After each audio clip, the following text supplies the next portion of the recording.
Prabhu, one second. Is it mirror or is it, I need to. We can say, hey, Prabhu, start singing. We'll do it. Yeah, I need to make sure this is okay. You want to see presenter mode? Right? Yeah, it was. I mean, that's why I use at my home. I have a presenter mode. So I do it. Hold on.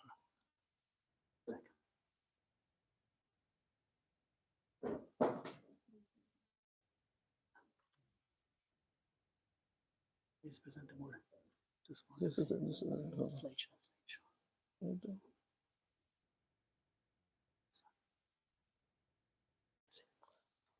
Is there? Yeah. Oh, yeah, thank you. Sorry, everyone. Welcome everyone to the Sunday class. I hope audible to everyone. Yeah.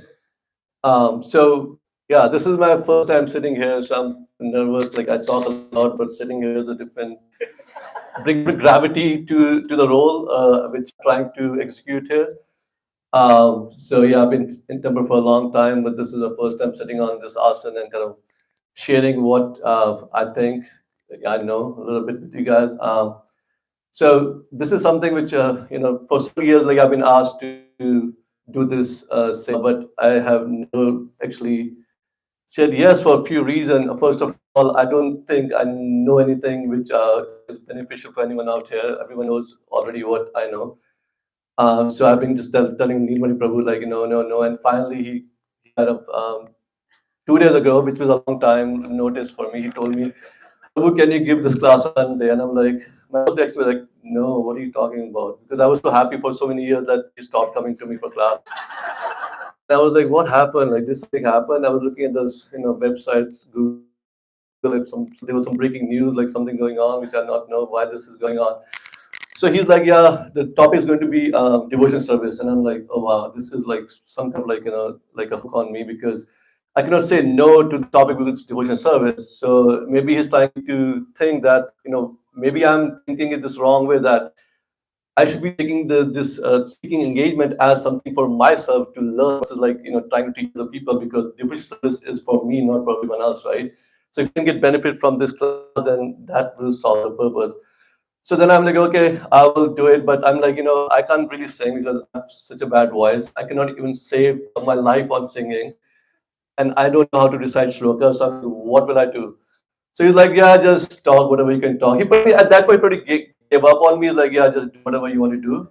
I'm like, okay. And I think what really pushed me to be here and kind of talk in front of you guys was that I started like hearing people saying, Prabhu, I will only give class after Sri Gadhadar Prabhu gives class. Because he approached a couple of people and they were giving this excuse to him. I'm like, wow, so this is going to a point where people are using my name to get out of this thingy. And they were like, Prabhu, once he give a class, then I will give a class. I'm like, okay, well, I guess like I have to take the prop out from them. And so here am I talk about this spiritual advancement to devotion service. Basically, any humor in the class, if you don't like it, please forgive me. It's not personal to anyone. And all these topics and conversations for my own benefit. So let's kind of, I will save everyone the Jaya Mother because I'm really bad at that. So before we start, like I guess yesterday was April Fool Day. For people who don't know, actually Krishna was the one who started the Fool Day. I mean, he came as Mohini Murthy, if you don't know. So right, so just a trivia, right, for people to get started. We have not involved just zero number, or we have not given astrophysics and astrology to the world. We have given actually April Fool Day also to the world. So this is our contribution to the human mankind. So just something to think about, be proud of. Okay, so let's quickly do Shri Prabhupada. Namo Vishnu Padaya Krishna Pastaya Bhutale Shrimate Bhakti Vedanta Swami Namile Namaste Saraswati Deve Gauravani Prachayine Nirvishesha Shunyavadi Paschadi Desh Kamine. Okay, so today's verse is Bhagavad Gita 11:54. So I'm trying my best to recite this verse. So please try to follow me. If I mess it up, please forgive me. But you can be on the right line. Okay? Bhaktya Tavanya Sakya Ahem Evam Vedu Arjuna Gyatum drishtum cha tatvena parveshtum cha parantapa. Translation by A.C. Bhaktivedanta Swami Prabhupada. My dear Arjuna, only by undivided devotional service can I be understood as I am, stand before you, and can thus be seen directly. Only in this way. So I guess I emphasize that red font because I like the red color. Only right. So the emphasis is only through devotional service. Krishna. And that's the reason I'm sitting here trying to do some service, so I can get some, like from Krishna.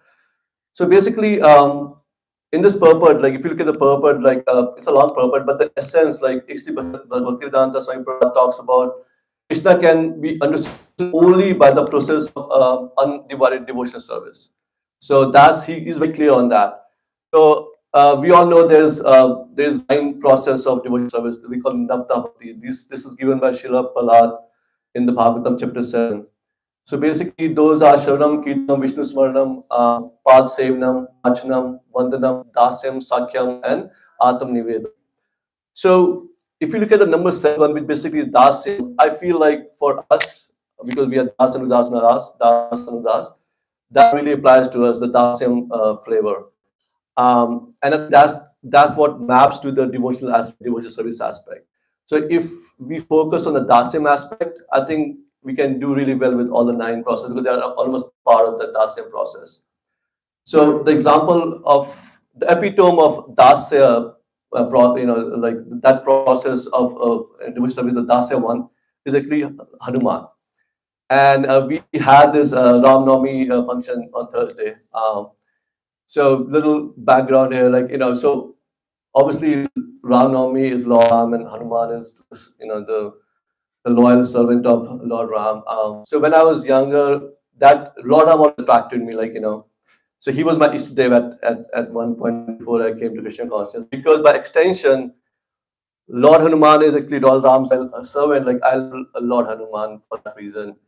And I would fast for Lord Hanuman back then. I don't know how old I was, but I remember my fasting that basically the way I will fast, I will have 1,000 bananas in the morning at breakfast with milk. So that was my fasting. Nobody told me. I did it because I thought Hanuman loves bananas for some reason. So I would just eat bananas. So that was fasting. So I would do that fasting every Tuesday, and I would go to Hanuman temple. So that was my early memory of Lord Hanuman. And then I don't know if you know, back in India in that 90s, there was this whole Ram Janam Bhoomi movement started. So I was closely tied to that movement. I had participated in that. So that's how I got really attracted to Sri Ram. I was attracted to his valor and his strength. So that's how I kind of started, worshiping him and kind of idolizing him. That was back then. Now, in terms of, fast forward, here in this, right now we are sitting in this temple of ISKCON, Tokyo. Obviously, without Srila Prabhupada, none of us would have been here. We totally understand that. And the blueprint of this Das Anudas was actually given by Srila Prabhupada. Now, I know we have heard about Prabhupada's story so many times, so many years. He came from India, he was old, blah, blah. We all know that, right? But I want you to just pause for about what actually he did, right? And what we do right now. For example, if I have to go to for a family vacation, right? I will, and we all I guess do the same thing. I spend most of the time trying to figure out where the closest Govinda is going to be from the Airbnb or the hotel I'm staying. Where will I get some sattvic vegan food? I spend so much that it's not even funny. The activities are done later, but the food part is taken care of first, right? Now, Srila Prabhupada, he just he didn't think about he's going to this Butler, Pennsylvania. Is there a vegan place there? He can eat vegetarian food. I don't think he thought about that, right? He's this is what my Guru Maharaj had told me I'm going, and he just off, right? So if you start thinking that way, we realize that what sacrifices he did, and he formed ISKCON, right? Eventually he formed ISKCON. And why did he form ISKCON, right? I mean, he could be sitting in Vrindavan doing what he was doing, right? He didn't need to form ISKCON at all. He was trying to solve the problem for us. His Guru Maharaj has given an order for expanding the movement, right? Now, so I call it a scaling problem. So people who are working in corporates right now, they understand what scaling problem is, scaling challenge, right? Applying a solution, a business solution at scale is what scaling is. So what Prabhupada did was he actually to create and add new devotees to ISKCON. And how he did that? So basically, he created a blueprint of temples. He created he gave us four regulatory principles. He gave us volunteer seva, like the basis of volunteer seva, that was the basis of the scaling mechanism. He knew alone he can't do anything, right? So like in corporation, right? I know I work for Amazon Web Services and I have a lot of partners I work with on the startup side. So whenever we are trying to solve a problem for a partner, it's not one partner we have to solve a problem. We have to solve it for like 50,000 we have out there, right? So that's a scaling issue, right? And it's easy to solve one problem. It's easy to make one devotee, as I say, versus making millions of devotees, right? So Prabhupada was focusing on the scaling problem. He was trying to solve it for us. So and the basis of the scaling problem was like volunteer seva. That was it, right?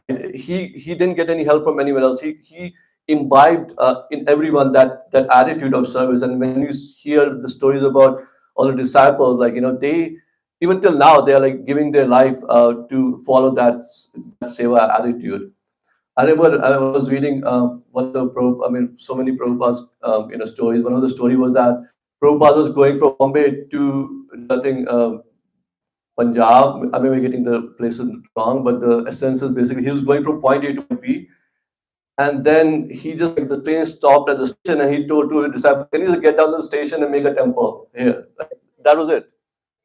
Daily, right? Thank you. Yeah. So I was like, what? And look at us, we are struggling, right? Like for a temple. Now you realize that how difficult those things were, right? And but they did it.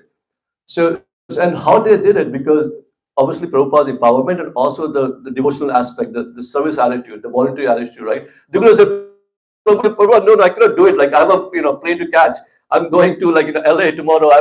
My kids have a Sunday school recital. Like they could just say that and just take off themselves from the service, but they did.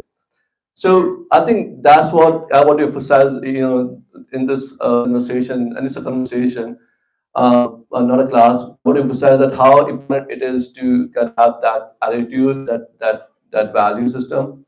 And I personally, I'm not like a prime shining example for that, but I am trying to do this just for the same reason, so I can have that attitude of seva. So this is what Prabhupada gave us. Now, in terms of in material sense, if we talk about volunteer thing, right? Like in material sense, when we speak about volunteering, it's not just like we talk about volunteering in this con.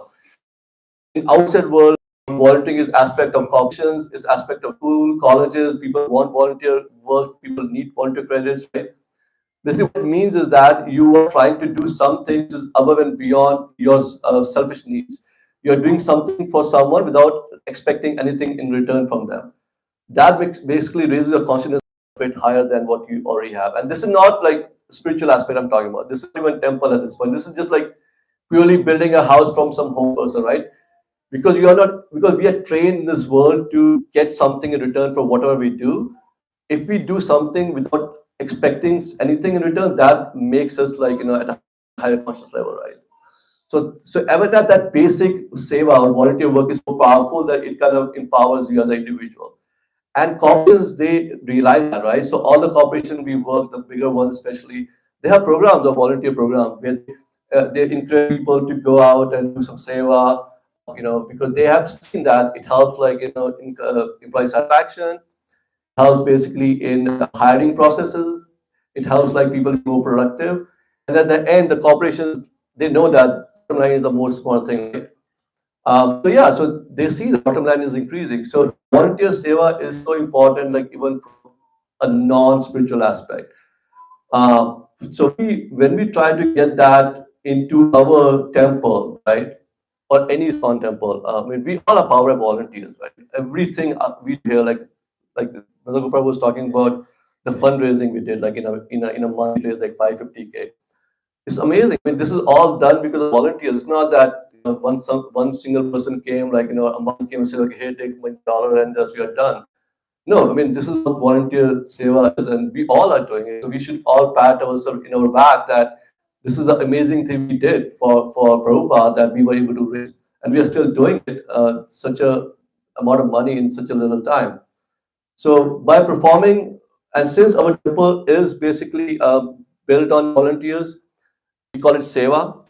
Now, this Seva is even better, or gives you more like happiness and reciprocation as compared to what you will do there, right? You'll get closer to Krishna. You will see that your anarthas are going away. I mean, at one point you realize that the more you give, it makes you easier, to understand like the dynamic of like the things that way. Because if you can give like knowingly, then when Krishna takes it away from you unknowingly, you have that tolerance to deal with that. But if you're not giving anything knowingly, and when Krishna takes it away from you unknowingly, then it will be painful. So these things actually help you to cope up with those unknown which happen in your life, because you can always fall back, to those learnings you have. And Krishna says in the Gita, right, that he has a special people who are performing his seva, and he talks about people who come to directly to him. He does not give them so much weightage versus people who are serving the servant of the servant of the servant, right? Das and das. And why does he say that? Because if you think about that, like by if Krishna would have said that, like, okay, come to me directly, right? Why would we do volunteer seva? We don't have to do the seva, right? We just like sit at home. We have our altar. We just approach Krishna directly. Why we need to build a temple? Why we need to preach? We need to do nothing, right? That's what Krishna is very clearly saying in Bhagavad Gita. That, be das, das, and udas. Why? Because that's the only way the volunteer seva aspect is kicked in, right? Otherwise, you can be sitting at your home and doing whatever you're doing and not dealing with people. And it's not easy to do seva. We'll talk about that, like how what are challenging to seva, but it's not easy. So Krishna is emphasizing on that for a reason, right? So that's why that's the value and importance of the seva. And when we perform the seva, for pleasure of Krishna, they have to be a mindset, proper mindset of the seva. We talk about undivided and without ulterior motives, right? And why we say that? Because obviously we can ask Krishna for whatever we need, right? And Krishna will give it to us. But that should not be the goal, right? I mean, if we are cleaning temple, we are not expecting Krishna to give us a big house. Like, of course, Krishna gives it, we take it. No questions asked. But that's not the goal here, right? So that's what we have to understand. When we do seva, we are doing it without any motive. We're doing without any selfish desires. And even we have desire, Krishna will purify them. So, and there is, there are a lot of stories like, out there, like there's a story of Putna, right? So even Putna approached Krishna in a very, evil way. But Krishna, because he kind of treated her as a mother, and he gave her the role of a nurse in the next birth. So the point is that even if you approach Krishna in a very negative or in a very evil fashion, like because your factory approaching Krishna is good enough. So when we are doing a positive engagement with Krishna, imagine the benefits we all are getting. And the temple we all are building right now, with all glories to everyone who's sitting under this roof. I mean, you all will get benefit. We all get benefit for that seva we are doing. And this is just the start. This is not the end. And we'll talk about how we need more people for the new temple, right? We are doing a lot of things to revive that excitement, that energy, within the congregation. We can serve, each other better. We can enrich our community and everything else. So we'll talk about benefits of seva, and it is a lot of benefits. We'll start with a few of them. Yeah, we can make new friends, and this is something which people don't realize. And I can give you a personal example. I mean, people when they walk into a temple, they are new. They expect maybe a red rose at the temple entrance or a red carpet to roll out so they can just come in. It doesn't work like that. It doesn't work like that. You have to engage. If you want to make friends, find a seva.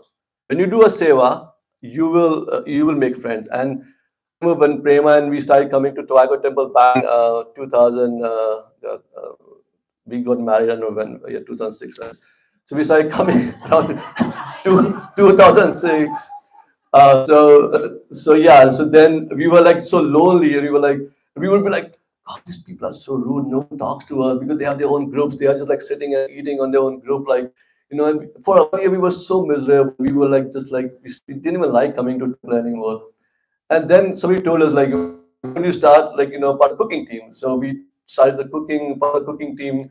every Sunday we'll come, we'll cook, and then we started making friends. And then we made so many friends like that. When when Arjun and I were born, I remember we did their first birthday here. Like, and that time, like the entire temple, they volunteered to do everything. They cooked for their first birthday, cleaned for their first birthday, decorated the whole temple for their first birthday. That's what happened, right? Like, so you went from we went from having no friends to like so many friends who would take care of whole event. We didn't like pay Govindas or we did external, like someone to do that. Like, it was like everyone just like did that for on their own, right? So that's the beauty of Seva, that you make friends, you connect with people, of course like-minded people, like-minded people, and that's how you make friends. So, and there's an example of King Pratapruddha, right? So when Pratapruddha went to meet Mahaprabhu, Mahaprabhu refused to give him an audience, right? He's like, no, I'm a sannyasi, he's the king, I don't want. So what did he do to get his attention? He actually went to Rath Yatra, he started cleaning, he did the cleaning service, So when Mahaprabhu saw him, he wanted to meet him, right? So this is like, so through Seva, like Mahaprabhu is saying that through Seva, you can make connections, not only with devotees around you, but with even Krishna, right? So Seva is so powerful. And then you'll learn a new skill, right? Like how many, wives want husbands to be good at cleaning pots and, mopping the floors, right? I guess everyone. Right? So then so the recruitment which happens in this clean team is like the wife telling the Prabhu, Nandacharya Prabhu, can you put husband in this cleaning team? And then and that's how it swells up, because the husband learned a new skill and now they're helping at the home too, right? So this is like a win-win for everyone. Like you learn new skill when you're doing. So if you want to do decoration, talk to Mansi Ganga Mataji, and then you can do decorations, learn here, and then you can go at your home and do some decorations there too, right? Or paintings, same thing. You're learning at temple's expense. Think about that.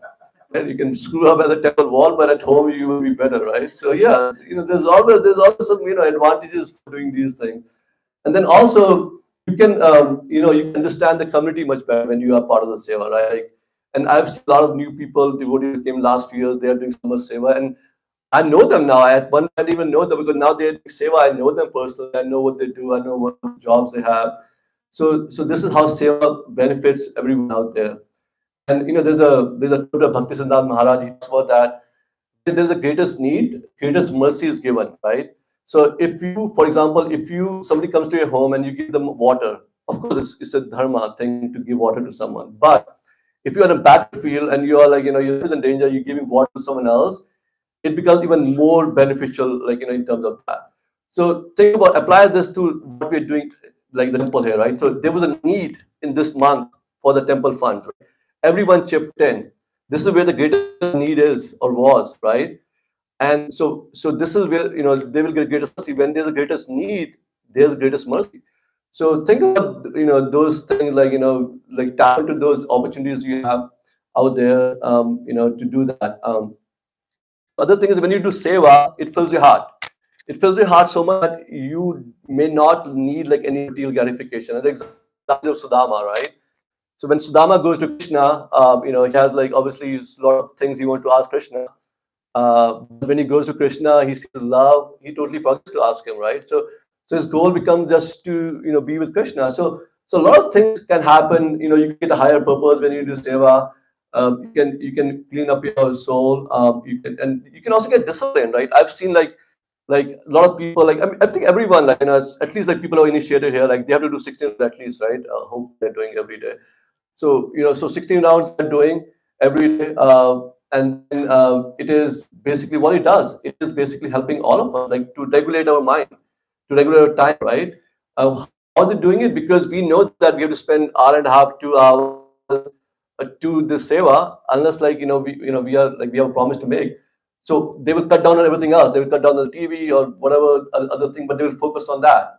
And this helps, like, and this keeps you regulated. This keeps your mind strong.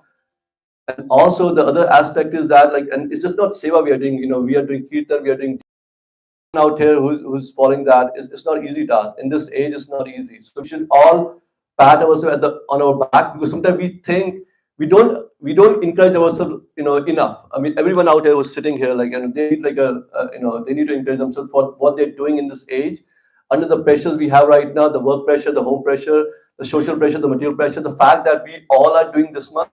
needs like something to celebrate, right? So sometimes like we have to take out that time to just encourage ourselves, like be positive, because we do so much. Everyone out here, does so much, like initiative and all, and everyone's doing so much work. And the other thing which I want to emphasize is like, especially when we go to outside places, right? When we talk to outside people who are not devotees, I have a lot of friends who are not devotees. I still hang out with them, and the reason I hang out with them is that because I want to understand like their mindset. I want to understand what they do, how they think, because I know I've teenage kids, teenage boys with me, and I want to be able to help them when they are in that stage. Because if I know those friends are thinking, I can address their needs when older. I don't want to be in my bubble, to just to like not able to guide them when they are in the need of guidance. So that's important. So please keep your eyes open to what's going on outside the world. But it's important in this age, because a lot of time, like I heard from my friends saying, "Oh, your regular life is not good for me because there's no freedom. There's no freedom. I cannot do things which I want to. So that's why I don't want this regular life." So then I tell them two things. I'm like, okay, there's freedom. There's two ways of using the freedom. There's freedom to, and there's freedom from, right? So freedom to means freedom to do things, freedom to drink, freedom to take alcohol, to drugs, and this freedom from this alcohol, freedom from drugs, freedom from anarthas. So when you talk about freedom, you're just emphasizing on only one freedom, which is freedom two, which is mostly what people think about. I want to be free of everything I want. But what happens? What happens when you're doing so much of that freedom to doing things? At the end, you need freedom from those things, right? When you're drinking a lot of alcohol, you go to doctor, what he says? Prabhu, you need freedom from alcohol, right? So at the end, the freedom to becomes freedom from. So if we are starting from freedom from, I think we are in a better shape, right? So that's the argument I always use with them. And which they understand, because freedom is not like only to do things. Freedom can be also from things.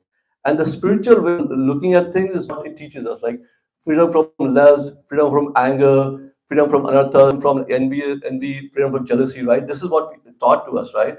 So we have to emphasize that freedom is there. It's like what kind of freedom you want. You want freedom to do things, or you want freedom from these things, right? And at the end, like eventually the freedom from, in my opinion, is basically what gives you the stability, what gives you the benefit of like having a stable life. And it makes your life like really good. Like you're mentally you're in peace, your physical health is good. Thing. So yeah, so this is what it is. So let's look at some of the uh, challenges, right? So we talked about like Seva is so good, but what are the challenges? Why we deal with Seva, right? There are mostly challenges with Seva, right? Even though there are so many benefits, what are the challenges? So the first are transactional versus transformational. When we look at the Seva as a transaction, which is like I do something, I want something in return. Like I want say appreciation in return. I want like somebody to like glorify me for something. That's a transactional thing, right? Which obviously is, as human we want appreciation, we like appreciation, right? We that encourages us, right? So as a leaders, we should be giving appreciation to everyone who is doing the seva. But as a person who's doing seva, we should not be expecting that appreciation, because we should be focusing on the transformation. Because we are doing for Krishna, right? That's our goal. We're not doing to please person A, person B, person C. So as a leader, you are giving appreciation for everyone. That's your role. But as a volunteer, you should not expect transactional reciprocation. You should be transformational absorption. Prahlad Maharaj was saved by Lord Nrsimhadev. He talks about, he glorifies Nrsimhadev 45 verses after this event happened. Not even one once he talked about thank you, Nrsimhadev ji. He didn't say thank you. He was not grateful, but that was not his focus. He did it to like so thank Nrsimhadev because like showing that his life was so important for him, that by saving his life, Nrsimhadev did such a great job, and so he's thanked him. He didn't thank him. He glorified him because his goal was not transactional. It was to be absorbed in the holy name, be absorbed in Krishna. So that's the thing. We have to like kind of tweak our mindset from the transactional to transformational. That will help us to overcome that challenge we face. Then there's a mind control aspect, right? And many times our mind will trick us to not say no. Like for example, I was telling Hari Prabhu no for this class for so many years because my like, no, it's going to be not good. Like you suck, you will screw up something, you say something with people we not like, and then I was like, no, I just said no, right? If my boss tells me something, I will never say no, right? Because of course, like my paycheck is going from them, I will say no to them, right? So the point is that because we take our job seriously and we don't take money so seriously, which is not a good thing. We have to take seriously. So please, next time, say yes to him. Ask you something. So that's the important. And there's also service attachment, right? Some people get so much attached to a service that they don't want to do the service, right? So some people are introvert. They want to do service, which is like totally not in limelight. They can just be doing their service somewhere in the corner and in the kitchen, with the rats and everyone out there, and still be happy with that. But some people, they need like limelight. They want to be in front. They want to do like auto service on the festival days, right? So you have both kind of people, and both are doing service. It's the nature, right? And don't blame anyone for it. It's the nature. So that nature can become challenged on adopting to a difference which is given to them, because that is like going outside the comfort zone, right? So that attachment to a service can also make challenging for you to do a certain service, right? And there's some service burnout which is real. Like there are a lot of people, especially who are at the leadership position or who are regular, who will do a lot of service and who get service burnout. And the service burnout can happen for different reasons. It could be like peer pressure, right? Oh, this person has been coming to temple for 15 years and I've been engaging 5 hours a day and I'm only doing 4 hours a day. Seva, that's not good. So the peer pressure, right? So I want to do the same amount of service. So there's a competitiveness in the service, but then it's burn you out, right? So your body can only take so much. So yes, we are not working, for the body. We are not that, pushing ourselves to a point where we are out, right? Others could be like, is like, in a family, like a husband, wife, there could be a different level of bhakti. If one of them is doing like 4 hours, seva on a weekend, and the other person's like, you'd have to spend with me, it creates a lot of family issues and family pressure, right? So keep that in mind too when you're doing seva, because you have to balance that spousal need also. In our is kind of like, we see a lot of challenges around this particular area where the managers are stressed and strained because everyone wants to go in the one in this birth, which is not bad, but like you also have to take care of a spouse too, right? Like you won't leave them in the middle of island. So yeah, so those things are very important, like to and have common sense when taking the seva, and also like kind of watching out to be not to be burned out. So these are some testimonials, from some people whom I've interviewed. Like, let's talk about what this guy is saying. Bahubali Das. Yeah, so regular pot washing helped me build forearm muscles. This guy's strong, I guess. Yeah, then this is another testimonial for people who are doing seva. Yeah, they tried a lot of this. Yeah, they see like you can save on gym membership basically if you do seva. You don't have to go anywhere else. Then there's this Nidra behind us. He had some sleep issues. Those sleep issues were resolved. He started doing the morning cooking. He could just get up at 4 and he was so tired by 9 p.m. There was no sleep issues. So these were the, like real life, benefits of seva. And then there is this, this is this like kind of this home, Bhoga Bhogdas. Now, so this is kind of, I was in this situation like back before a marriage. Actually, people who may not know, I was staying in the temple before I got married. I stayed here for 10 months in the temple. I was staying as a paying guest in the room which is right the library room, book room, Vrindavan Prabhu's room. I was staying there for 10 months, and this was me. I would just like pay rent and go to work and I would eat so much. And I didn't get obese from underweight, but I was kind of close to that, I would say. So yeah, this is real. This happens. So these are some of the benefits of, this is like, all very real. This happened. Like, people, I mean, some guy. So them, these are like real benefit of doing benefits out there. So and then there's some testimony pictures, right? Like before and after seva. See, right? Like before seva, after seva, and this is my favorite one. This is before and after seva. This is like this what happens to people like when they do say like the happiness quotient increases by like some magnificent magnitude of thingy. So yeah, I mean, sorry, become a volunteer. This limited offer. Please give your name to Nandacharya Prabhu. For this kind of sevas. So yeah, so why are we talking about this, right? How can we contribute to Seva? We need diversity. I told you we did the brainstorming session last month. We collected from everyone because we want to build a strong community. We want to have a loving relationship with people out here, right? We want to build our new temple, which is like unique in a way that it's like people are so energetic, people are loving, engaged with the services, they're happy. We want people to be happy. We want devotees to be happy doing what they're doing, right? That's more important, right? So that's why we are doing these things. We did like, we collected some ideas last month. Everybody give ideas, and we got some wonderful ideas, and we want to execute them, right? So we want volunteers for that. We don't want to be in a situation when we ask for a volunteer and that person just like hides away somewhere. So yeah, this just don't be a guy volunteer. So yeah, some of the data from, I know I have 5 minutes, I'm just hurry up. Some of the data from last month, like these are, this is the brainstorming we did. We had a lot of themes. We had 8 themes. We had 50 participants. We took 1,015 post-it notes to create ideas. We then asked people to vote. We have 450 votes casted, and then we got some idea extracted. So that was last time. So we took our team, did work on that, took all the ideas, digitize it, prioritize it. So this is what we have right now, which we are planning for the next session, which is going to be April 22nd. So these are themes on the left side, congregation, finance, and they are top ideas which were voted up, right? So for example, in congregation, see devotee care department, a lot of people wanted that devotee care, so we want to kind of put that there. Like, and in finance, like, having corporate relationships, like, so these are the ideas which came up from all the session, right? So the reason I'm showing it to you guys because to show that we are serious about this, right?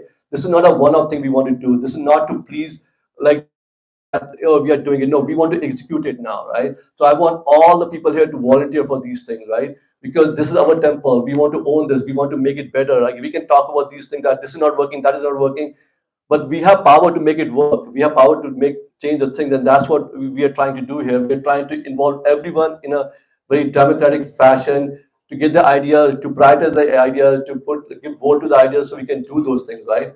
So that's the next step. We want to kind of execute these ideas. So we need everyone to come April 22nd, which is going to be next April, or is coming this month. So yeah. So this is save the date. So this is April 22nd. The next session will be from 10 a.m. to 3 p.m. Lunch will be served for everyone. So please come, because we want everyone to own this temple, own the new temple, to own the ideas, to execute the ideas. Because at the end of the day, like, we have to take Prabhupada's mission forward, right? And the only way we can do is through volunteers, through seva, through devotional service, right? And without devotional service, like Krishna said in the verse, like, we cannot get to Krishna. So I request everyone to be part of that April 22nd event. And with this, I'll thank you everyone to tolerate me. Again, I'm sorry if I did any joke which kind of hurt anyone, because it's all just to make it light. So I hope you will forgive me for anything like that. So thank you so much for listening, and I have no questions.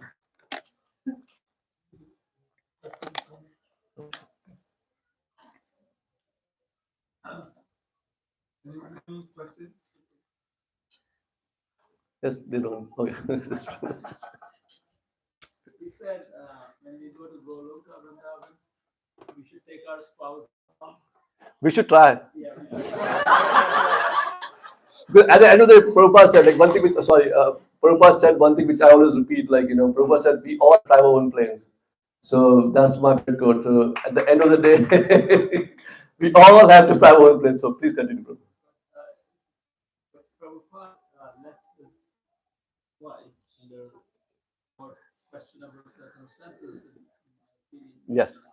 I'm not judge anybody. So, what's your comment? So exactly, right. So at the end, Prabhupada flew his own plane. Right? So he tried, but then he's like, I need to fly my own plane. To your point, yeah, I mean, he tried, right? I mean, he spent so many years just trying to make the financially stable.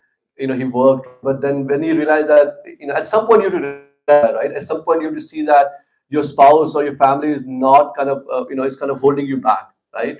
So, but you have to make sure that you do your duty as whatever duties you have to do, and then you just have to fly your own plane. So that's what I think. That's my opinion. Hope I answered it. We are itching to say something. Okay. By the way, these pictures of Nirmali Prabhu, these are AI generated. So yeah, these pictures are AI generated. Like it's not that that's a real picture, but the AI is so advanced now. I put a picture of him from Facebook. I told the AI to have a funny face and a happy face, and he did that. I also did one more expression which I cannot share with you, which I will share with him, which is with a pout, which is very funny. So I will share with him personally, but yeah. So the point is, you can do a lot of things with the AI, which is dangerous sometimes. But yeah.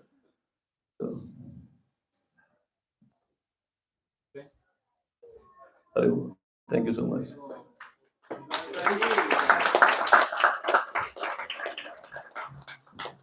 I'm not sure whether I should ever ask you to give class again.